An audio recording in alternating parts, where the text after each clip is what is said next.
Hello my dear students. तो कैसे हो सभी लोग। जैसा कि आप लोगों को पता है कि अभी हमारा जो है क्लास 10th फिजिक्स का यहाँ पर चैप्टर नंबर 1 चल रहा है, प्रकाश का परावर्तन तथा अपवर्तन।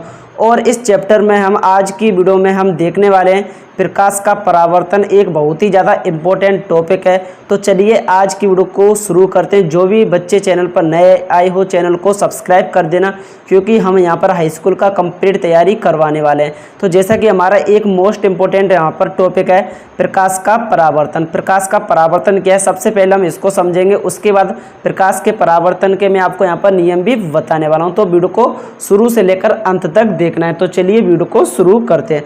तो जो हमारा प्रकाश का परावर्तन का यहाँ पर डेफिनेशन हो जाएगा, जब प्रकाश किसी चिकने तल पर पड़ता है, जो प्रकाश होगा वो किसी चिकने तल पर पड़ता है तो उसका अधिकांश भाग टकराकर उसी माध्यम में वापस लौट जाता है। यह घटना प्रकाश का परावर्तन कहलाती है। यानी कि जो प्रकाश है किसी चिकने तल पर पड़ेगा तो उसका अधिकांश भाग जो टकराएगा उसी माध्यम में वापस लौट जाएगा। इस घटना को हम प्रकाश का परावर्तन कहते हैं। जैसे कि यहाँ पर आपको चित्र के जरिए से समझाऊं, जब प्रकाश किसी चिकने तल पर पड़ेगा तो यहाँ पर हम एक चिकना तल बना लेते हैं इस तरीके से, और इस पर हम पॉलिश कर देते हैं। इस तरीके से आपको यहाँ पर पॉलिश कर देना। जैसे कि मैं आपको समझाऊंगा, बिल्कुल ध्यान से आपको देखना है क्या क्या मैं आपको बता रहा हूँ।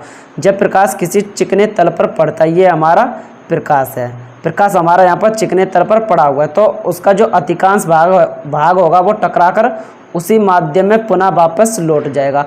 तो इस प्रक्रिया को हम क्या कहते हैं, प्रकाश का परावर्तन कहते हैं। इस प्रक्रिया को, ये हमारा प्रकाश आ रहा है, प्रकाश आएगा तो यहाँ पर लिखेंगे जब प्रकाश किसी चिकने तल पर पड़ता है, यहाँ पर हमने कल ही कर दिया, चिकने तल पर पड़ता है तो उसका अधिकांश भाग जो टकराएगा, टकराने के बाद उसी माध्यम में वापस लौट जाएगा।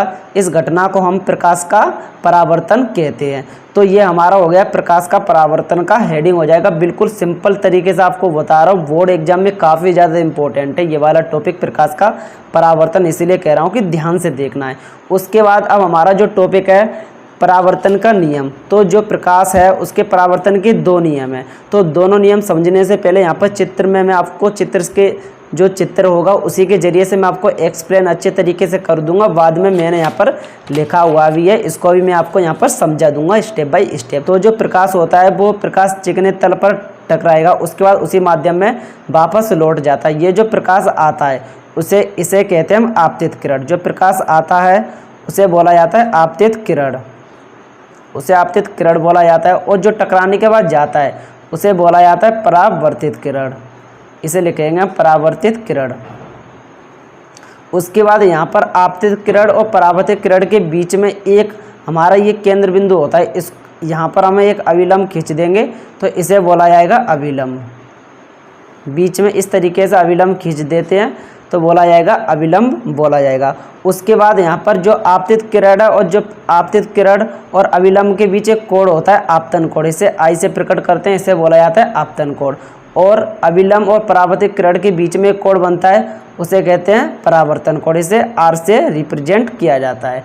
तो इस तरीके से जो प्रकाश के परावर्तन का जो हमारा पहला नियम हो जाएगा, पहला नियम है यहाँ पर आपतित किरण, परावर्तित किरण तथा आपतन बिंदु पर अविलंब, तीनों एक ही तल में होते हैं। जैसे कि हो जाएगा आपतित किरण, परावर्तित किरण और जो आपतित किरण, परावर्तित किरण और आपतन बिंदु, यहाँ पर जो ये मिलते हैं इस जगह को बोला जाता है आपतन बिंदु,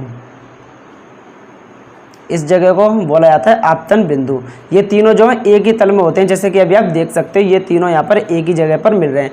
आपतित किरण, परावर्तित किरण और आपतन बिंदु पर अविलंब तीनों एक ही तल में होते हैं। यही मैंने यहाँ पर प्रकाश का परावर्तन का पहला नियम लिखा हुआ है कि आपतित किरण, परावर्तित किरण तथा आपतन बिंदु पर जो अविलंब होता है वो तीनों एक ही तल में होते हैं। उसके बाद दूसरा नियम हो जाएगा आपतन कोण, परावर्तन कोण का मान जो है बराबर होता है। जो आपतन कोण का मान होता है और परावर्तन कोण का मान होता है बराबर होता है। जैसे कि यहाँ पर ये हो गया आपतन कोण, जो आपतन कोण होता है उसे आई से प्रेजेंट करते हैं और परावर्तन कोण को आर से रिप्रेजेंट करते हैं। जैसे कि कोई प्रकाश किरण है वो अगर 60 अंश के कोण से आ रहा है तो वो जो परावर्तित होगा वो भी उतने ही कोण से जाएगा 60 अंश के। जैसे कि यहाँ पर ये प्रकाश है तो ये हमारा 60 अंश से आया, और जो परावर्तित होगा वो भी 60 अंश के डिग्री से ही परावर्तित यहाँ पर होगा। इस तरीके से जो प्रकाश का परावर्तन हो जाएगा और ये जो प्रकाश के परावर्तन के नियम हो जाएंगे, ये आपका बोर्ड एग्जाम में काफ़ी ज़्यादा इंपॉर्टेंट टॉपिक है। तो आई होप दोस्तों आज की वीडियो में यहीं तक। जो भी बच्चे नए आए हो चैनल को सब्सक्राइब कर लेना, बिल्कुल आसान से स्टेप के साथ और छोटी छोटी वीडियो के माध्यम से मैं आपको यहाँ पर कंप्लीट तैयारी करवा दूंगा। और जैसे हमारा चैप्टर कंप्लीट हो जाएगा उसके बाद एक वन शॉट लाकर आपको एक ही बार में चैप्टर का खल्लास करवा देंगे। तो आई होप ये वीडियो कैसा लगा, अगर वीडियो अच्छा लगा है तो वीडियो को लाइक करना है, जो भी स्टूडेंट्स नए हो चैनल को सब्सक्राइब कर लेना है।